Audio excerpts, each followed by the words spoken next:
नमस्कार, आप देख रहे हैं स्वतंत्र स्तंभ न्यूज। सच्चाई देश की गलियों से। आइए डालते हैं नजर आज की ताजा खबर पर। विधानसभा में नेता प्रतिपक्ष माता प्रसाद ने फिर उर्दू का राग छेड़ा। हिंदी तथा संस्कृत को बढ़ावा देने के साथ अंग्रेजी को अलग रखने के लिए कहा। वहीं पल्लवी पटेल भी उर्दू का राग छेड़ने से नहीं चुकी। ब्यूरो रिपोर्ट, स्वतंत्र स्तंभ न्यूज।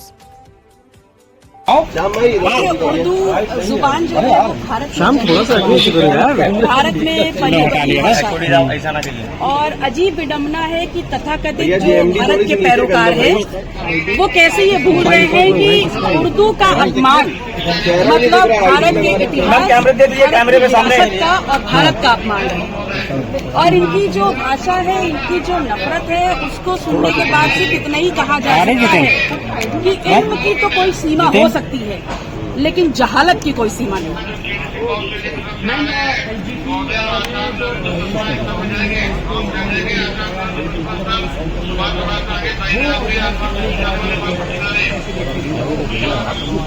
थोड़ा संभल कर बोलिए, क्योंकि ये कह करके तो आप सीधे सीधे नरेंद्र मोदी जी की पोल खोल देंगे।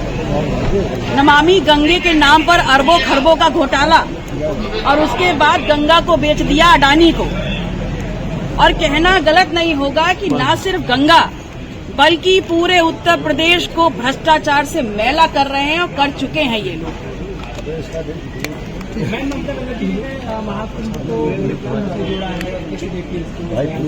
आज इसी पर रिस्ट्रिक्ट रखिए, बाकी आपके सवालों का जवाब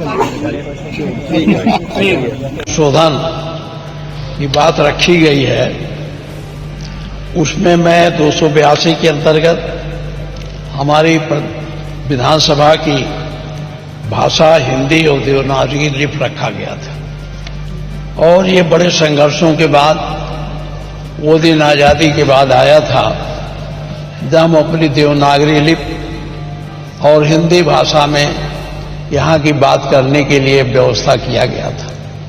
आज उसमें संशोधन किया जा रहा है। मैं पूरे संशोधन के विरोध में नहीं। हम कल भी बात किए थे और आज भी बात फिर हम कर रहे हैं। हमारी जो स्थानीय बोली है उसको आप रखें, हमारे संविधान में भी है जो जिस भाषा में बोल सके बोल सके, लेकिन अंग्रेजी हमारी भाषा नहीं है। अंग्रेजी ना तो हमारी मातृभाषा है, न हमारी सांस्कृतिक भाषा है, न हमारी स्थानीय बोली है। उसको इसमें रखने का मैंने कल भी ऐतराज किया था। और इसी संदर्भ में मैंने ये भी कहा था कि अगर इसको बना ही रहे हैं तो इसमें संस्कृत को भी जोड़ दीजिए और उर्दू को भी जोड़ दीजिए। नहीं, हम अब ये छोड़िए। तो हमने कल कहा था संस्कृत और उर्दू के लिए कहा था। माननीय मुख्यमंत्री जी संस्कृत तो सुने नहीं, उर्दू पर बड़ा गंभीर आरोप लगाने लगे। और ये भी कहा गया था कि ये कठपुतला पैदा करते हैं। हम माननीय आपके माध्यम से जानना चाहते हैं, गोरखपुर में एक बहुत बड़े उर्दू के जानकार, उर्दू के कवि रहे हैं रफ़त साहब फिराक। क्या वो कठपुतला थे? क्या मुंशी प्रेमचंद जो आपके नॉर्मल स्कूल में अध्यापक थे गोरखपुर के, उसमें बैठ के उर्दू में उपन्यास लिखे तो कठपुतला थे? क्या यूनिवर्सिटियों में जो उर्दू विभाग खोला गया है उसके पढ़ने वाले लड़के कठपुतला हैं? क्या अरबी फारसी विश्वविद्यालय बना है उसके लोग लेकर पढ़ने वाले कठपुतला हैं? तो मैं इस शब्द पर आज आपत्ति करता हूं और मैं आपसे कहना चाहता हूं कि अंग्रेजी भाषा हमारी भाषा नहीं। माननीय मुख्यमंत्री जी, आप चाहे जितना कहिए, यहाँ कोई बोलेगा तो जो सुन के आए हैं या जो कॉन्वेंटी लड़के हैं या जो अंग्रेजी मीडियम के लड़के हैं वही समझेंगे इस भाषा को। गांव के लोग जो इसको देखेंगे उसमें कोई समझेगा नहीं। इसलिए मैं बहुत कानूनी दावपेच की बात नहीं करता, न मैं संवैधानिक बवाल करता हूं। वो हमारा जो अनुच्छेद 348 है उसके बंधों का अधीन रहते हुए राज्य के विधानमंडल में कार्य राज्य की भाषा या राजभाषाओं में या हिंदी में अंग्रेजी में किया जाएगा। तो हमारी राज्य की भाषा हिंदी है तो इसे हिंदी में करना चाहिए।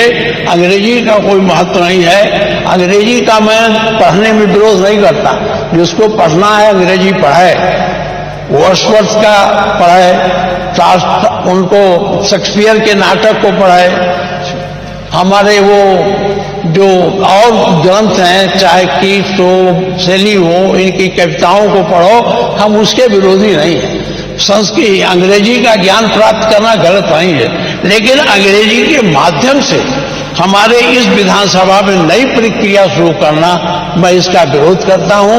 और मेरा आपसे आग्रह है कि अगर ये सब है तो माननीय मुख्यमंत्री जी उर्दू से चिढ़ जाते हैं। मैं ये अब ये सब रखने का समय नहीं। मैं आपसे कहना चाहता हूं कि आप अंग्रेजी को यहाँ न जोड़िए, अगर जोड़ना है तो आप संस्कृत को जोड़ दीजिए, जो हमारी भाषा है, जिस संस्कृत से सारे भाषाओं का उद्भव हुआ है, और उर्दू जोड़ दीजिए। उर्दू भी बड़ी पैमाने में बोला जाता। हमारा मुख्यमंत्री जी तो उर्दू पर नाराज हो जाते हैं कि इनका अपना एजेंडा है जो आप चलाना चाहिए। मैं इन्हीं शब्दों के साथ आपसे फिर आग्रह करता हूं कि अंग्रेजी का विरोध मैं करता हूं, और यहाँ अंग्रेजी का प्रयोग सदन में करने के लिए संशोधन में इसे न रखा जाए।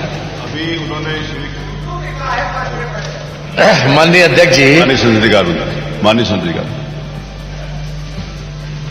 माननीय